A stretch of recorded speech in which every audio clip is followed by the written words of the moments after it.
Annalise Nelson is in the United States. Love talking to her about this time on a Monday night. Rockstar, nice to talk to you. Now, Joe Biden, as we know, is vaccinated against the coronavirus, as is his Vice President, Kamala Harris. Yet both of them still keep wearing masks 24/7 in any public engagement. They still are involved in ludicrous levels of social distancing from reporters who are also vaccinated against the coronavirus.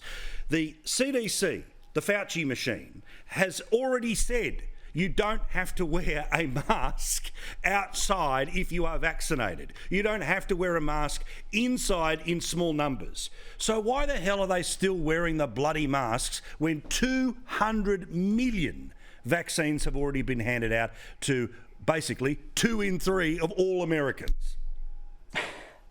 Yeah, look, Paul, and I can tell you, to get into the White House, you still have to have a clear COVID test on that day.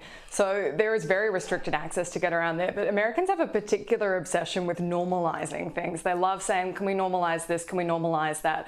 And they want to normalise mask wearing. But I can tell you, the last few weeks I've been around rural Minnesota, Wisconsin, Iowa, and people just aren't wearing the masks anymore. Not that Iowa ever had a proper mask mandate, but the advice is there. But even just being back around DC for the last few days, I haven't been wearing my mask out in great outdoors because I am vaccinated, and that's the advice, it's the regulations. And most people are still continuing to wear their masks. Even yesterday, there were women pushing their kids around in prams with the masks on, little kids. So it's become really a cultural thing, and it's a kind of an indicator about whether you believe in the virus or not. No. And that's where it's going to be a very big cultural shift coming. But surely the very fact that you went and got the vaccine is a recognition of the awareness of the virus, right? Oh yeah.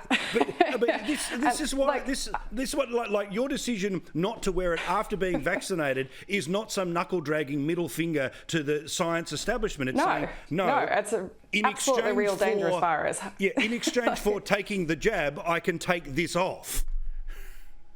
Yeah, and the thing I think is being really underestimated too is people saying, oh, the vaccination rate's dropping off, and there is a real vaccine hesitancy out there. But a lot of the people who are vaccine hesitant were sceptical about the virus in the beginning. Sure. They haven't been doing any of the distancing or procedures they were supposed to, and they've had coronavirus. And a lot of the people I've talked to that aren't getting the jab, it's because they've had COVID even recently.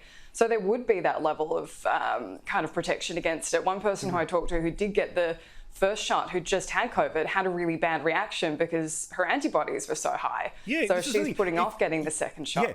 Congratulations to the vaccine, which gives you the antibodies, which also happens to be one of the consequences of having the coronavirus. Anyway,